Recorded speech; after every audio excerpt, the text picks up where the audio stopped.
Smile, John. Good evening. We're in studio 6A tonight, and it's Monday, December 8th, 2025. And it's my distinct pleasure and honor to be speaking with Mr. John J. Jeckovich. How are you doing today? Very good, thank you. How was your dinner? Very good. I heard you had a special visitor. Mary, yeah. Amber. Amber, yeah. What did you and her do together? Huh? What did you and her do together? She didn't stay long, she had to go. Wait a minute. I know for a fact, when I was here at noon, I seen her pulling in, and 6 hours later, I seen her leaving. So she was here for 6 hours. Well, She sent me some pictures of you wearing an apron. What were you doing? an apron? Yeah, you were painting. Oh, they took us to one of these things. We were painting, they had to put an apron on so we could get your clothes wet. So you had fun. Yeah. So you and Amber had fun. Yeah, fun. I don't know about that's fun. You don't like painting? Well, at least you had your great Painted on a glass bottle. Okay, nothing wrong with that. Okay, Amber Nicole Jeckovich is Mr. Jeckovich's great-granddaughter, and she stops by to say hello 3 or 4 days a week. Very nice young lady. Refreshes your idea of what young people should be. Very nice. So you had a nice day then? Yeah. Anything else new? Yeah, it's cold out. Yeah, how are you feeling? Well, my foot's bothering me. Yeah, that's the frostbite, right? Yeah.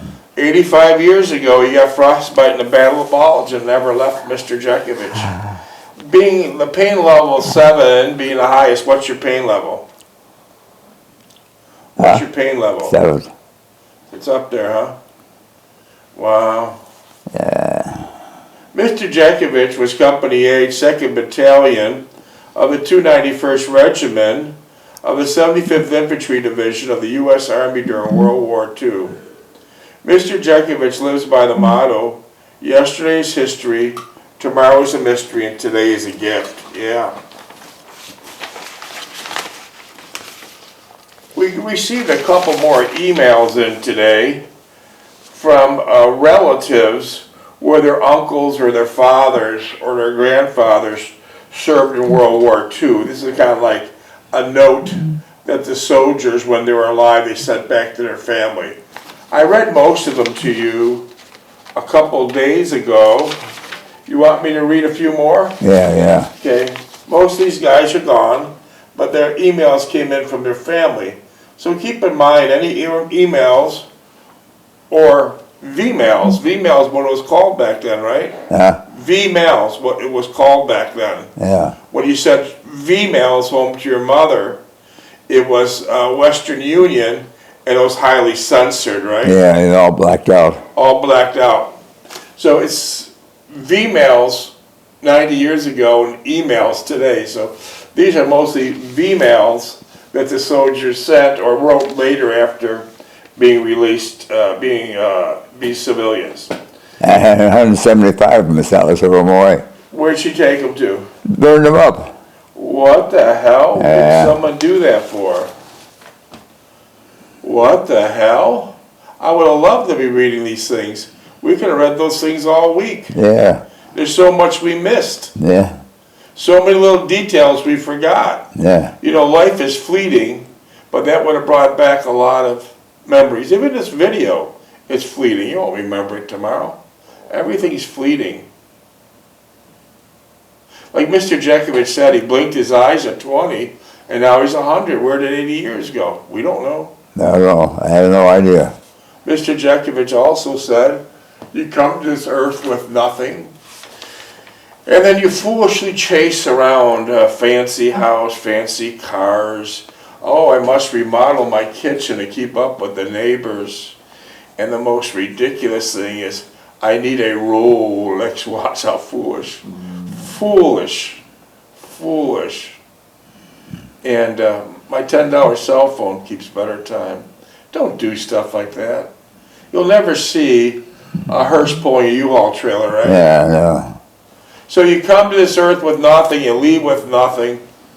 Let's just hope and pray that your soul leaves more than your hands. Let's just pray that your soul leaves more than your hands. Yeah, you better believe it. So let me read a couple of these notes. The Battle of the Bulge, December 16th, December 16th, 1944 to January 25th, 1945. In essence, it was only a month and a half. Yeah. Was a major German offensive campaign launched through the densely forested Ardennes forest region of Wallium in Belgium, France and Luxembourg, and the Western Front toward the end of World War II in Europe. The surprise attack caught the Allied forces completely off guard and became the costliest battle in terms of casualties for the United States. Yes, it did. Yes, it did. Whose forces bore the brunt of the attack. During World War II, it also severely depleted Germany war-making resources. The Germans referred to it as Unterhamwalk, Germany's war-making resources, while the French called it the Battle of Ardennes.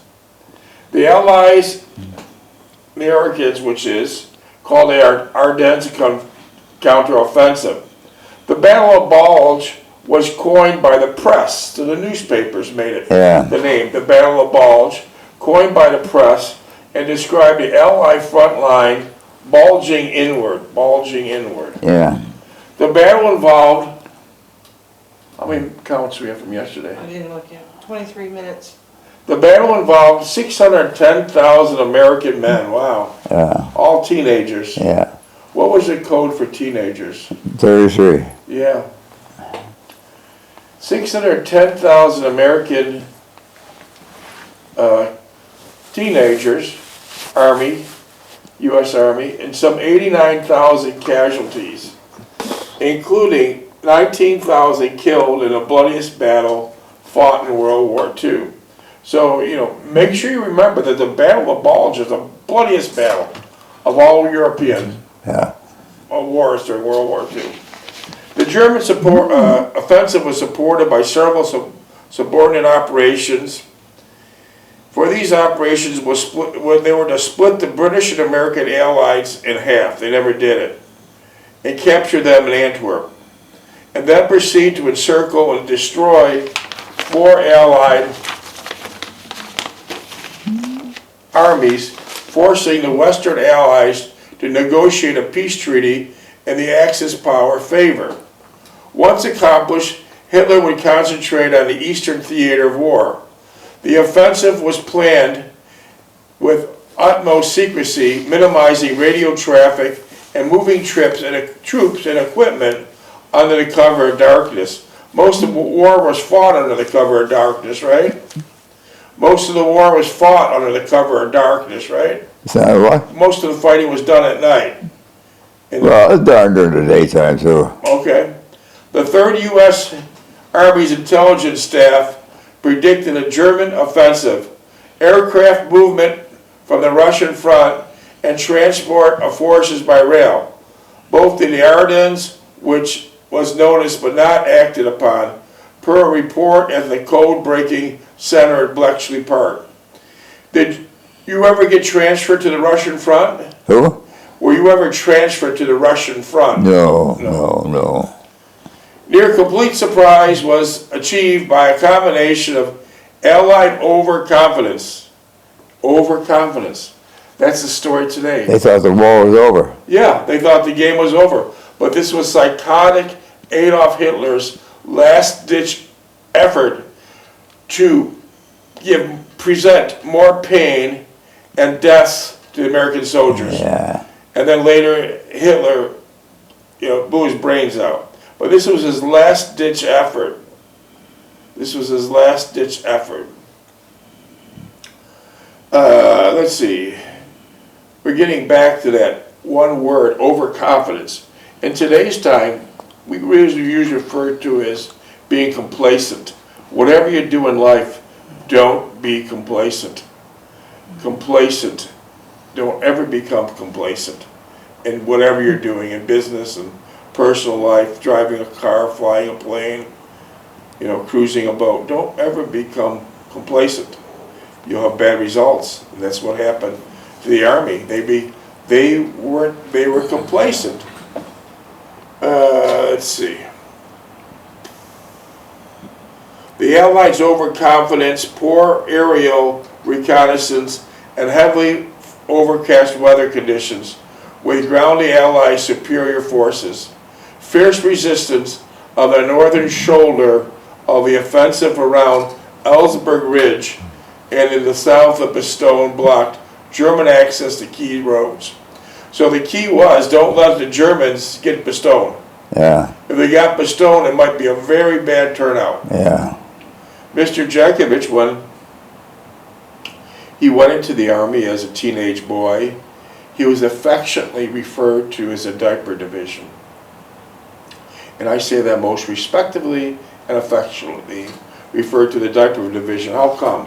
Why'd they call you the diaper division? Why'd they call you the diaper division? They were young. They're all Teenage. young. They're all 33s. But they were caught off guard in Bastogne, and your orders in Bastogne were to do what?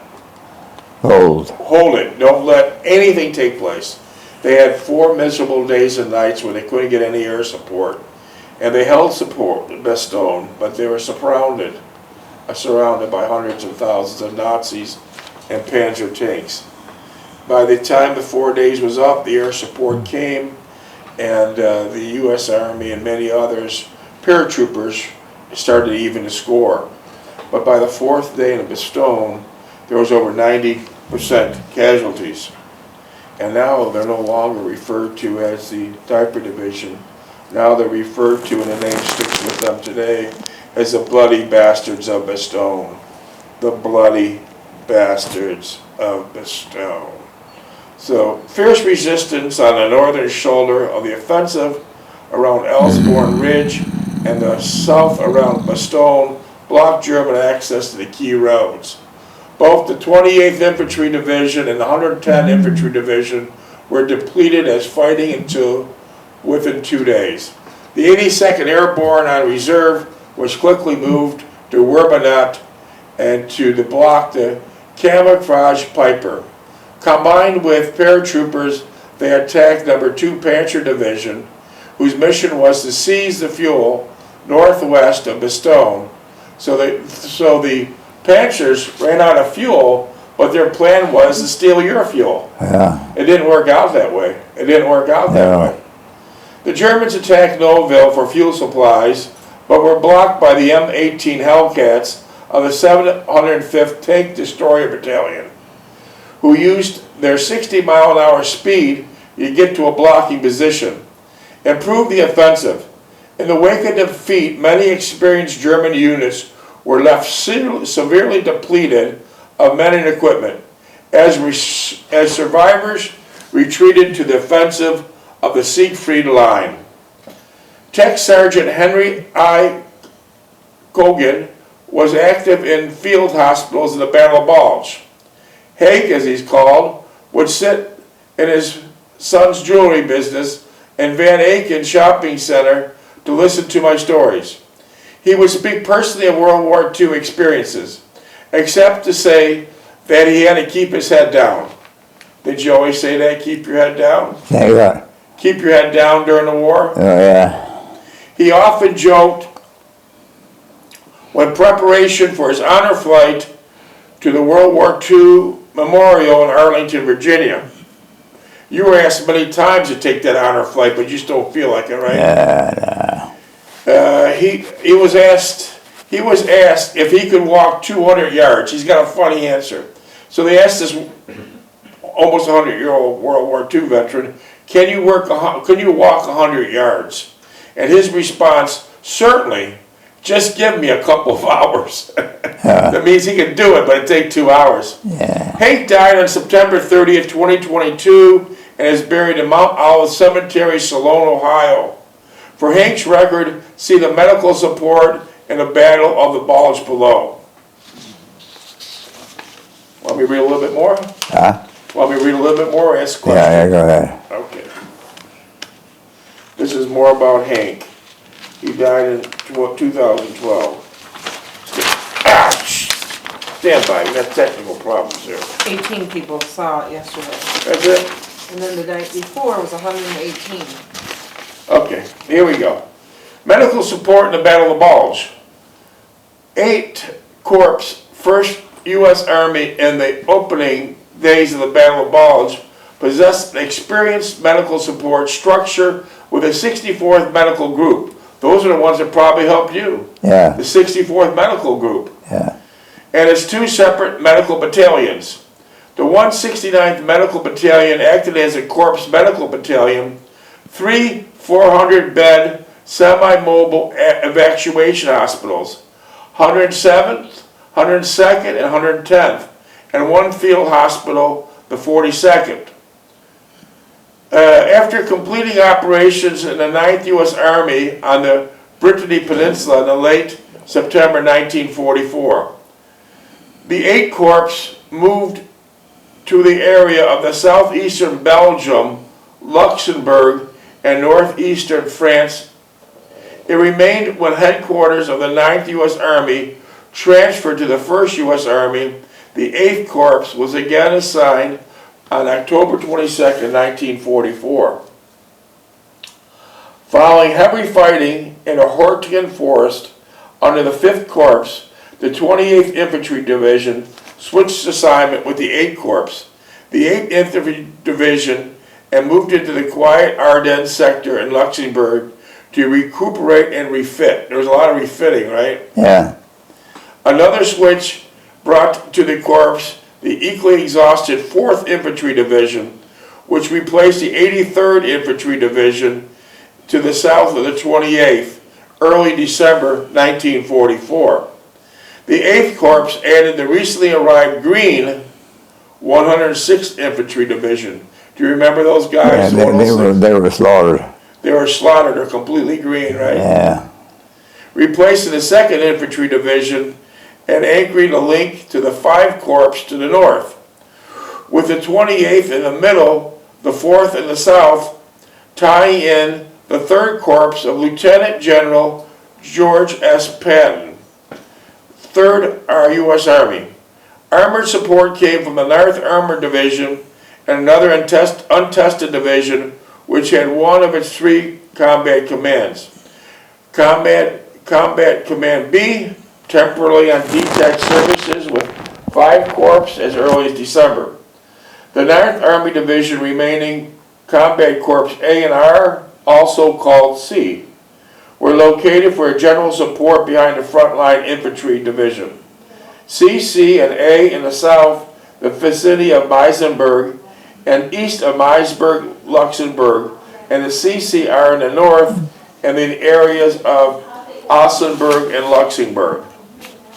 So there's lots of soldiers there. yeah, A couple, 600,000.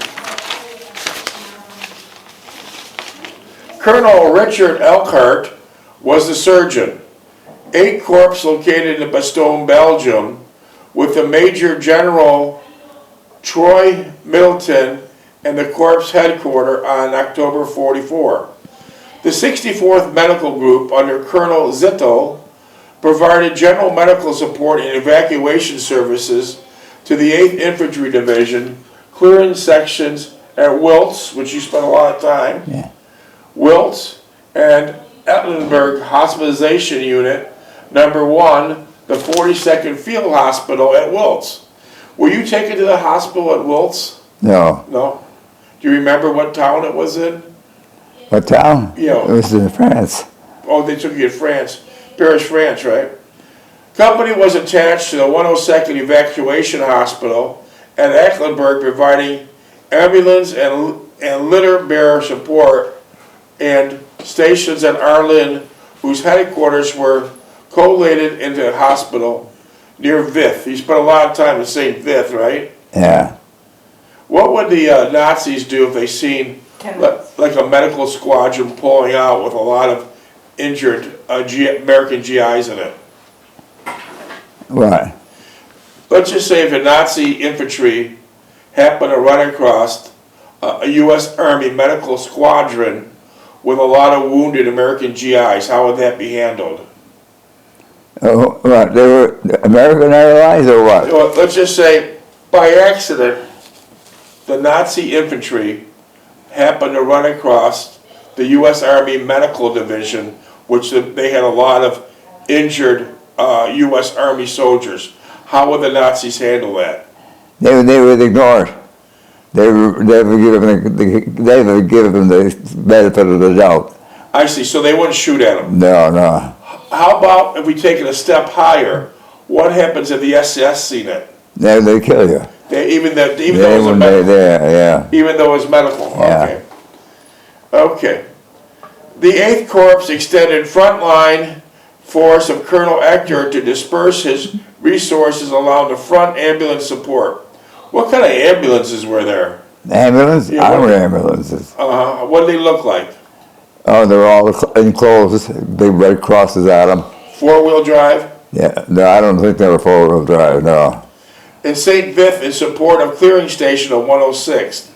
The 1st hospitalization unit, 42nd Field Hospital, was located in the girls' boarding school in a chateau in Wiltz. Do you remember seeing a chateau in Wiltz? Yeah, I remember that one, yeah. And the 588th Ambulance Company provided evacuation support to both the 103rd Medical Battalion clearing section at the hospitalization unit number 1. See, they were showing someone was wounded up into, they were taken to England. Oh yeah. The 2nd hospitalization unit, 42 Field Hospital, was located in Luxembourg and supported by the 4th Army Division. And this was from John D. Greenwood, Office of the Surgeon General, U.S. Army. So, as the war was rolling on, they had a hell of a lot of medical support, Yeah. right? Well, they had the casualties too. A lot of casualties. Yeah. How'd they handle the casualties? They pick them up or leave them for now? Right. How'd they handle the dead in the fields? Casualty? Yeah. They pick them up and take them out, set them backwards. So they never leave them? Oh, they wouldn't leave them, no. Even during the middle of a fight? Huh? Even though in the middle of a fight, they wait till the fight And ends? they get them out, they wouldn't leave them there. They wouldn't leave them there. They wouldn't just leave them there. So when your buddy got his head blown out, you removed his dog tag, and sent a nice letter to his mother, including the dog tag, right? Yeah. And his mother was a beautiful lady. She responded back, "Thank you for filling her in, that her son Donald Lape, teenage boy, died instantly, and he didn't suffer. Yeah. And in return, the best generation of the world, the mother sent you a beautiful box of goodies and all kinds of things." Yeah. What else was in the box? What was there? She gave me a battery or something, a light or something. I see. So that was nice. Yeah. And sadly, most of the boxes she sent to her son, Donald Lape, never made it to him. They gave them back, they And returned it's them. all send them back. Yeah, what war? War is total hell. Can I have a minute count, please?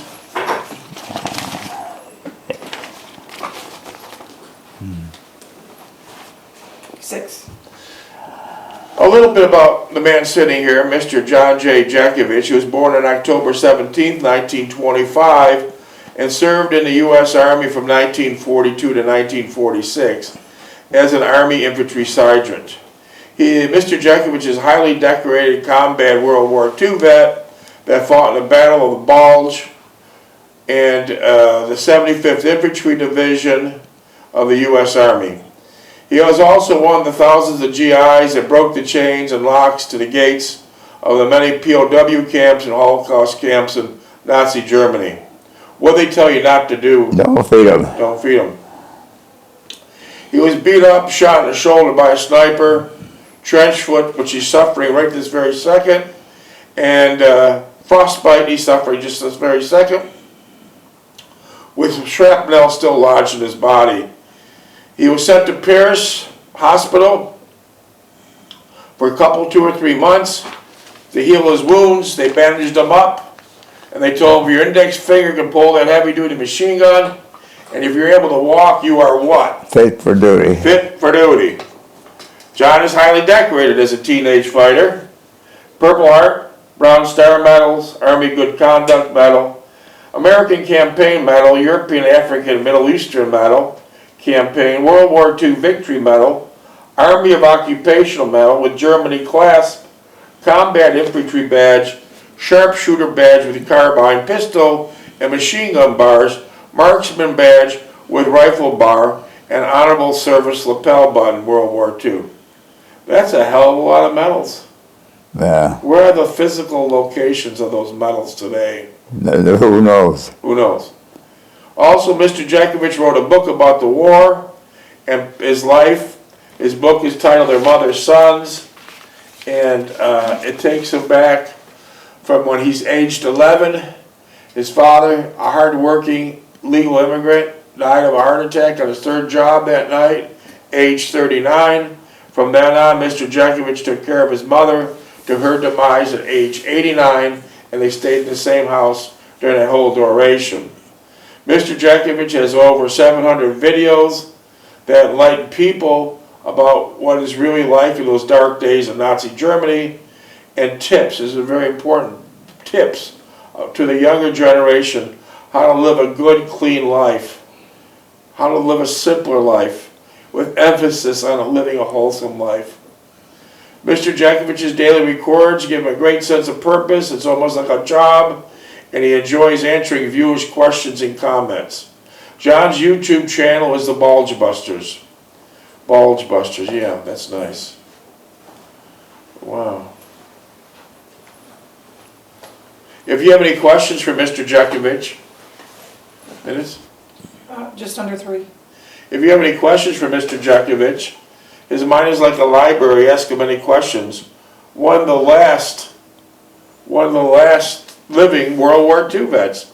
They started off with 16,400,000 boys and girls fighting in the war, and now they're down to less than 3,000 frontline combat fighters, and we're losing them at a rate of 200 a day. 200 a day. So you do the math. Mr. Jeckovich is here to answer all your emails, comments, or questions, and you can text him at 407-366-0000. You enjoy responding to him, right? Oh yeah, nobody's interested. You enjoy it, yeah. Nobody's interested. Yeah, what's that? They weren't interested. Well, there's many. You have over 1,000 recorded right here. Huh? You have over 1,000 questions. I asked most of them. Many of them are repetitive questions, but we'll still ask them in respect to the sender.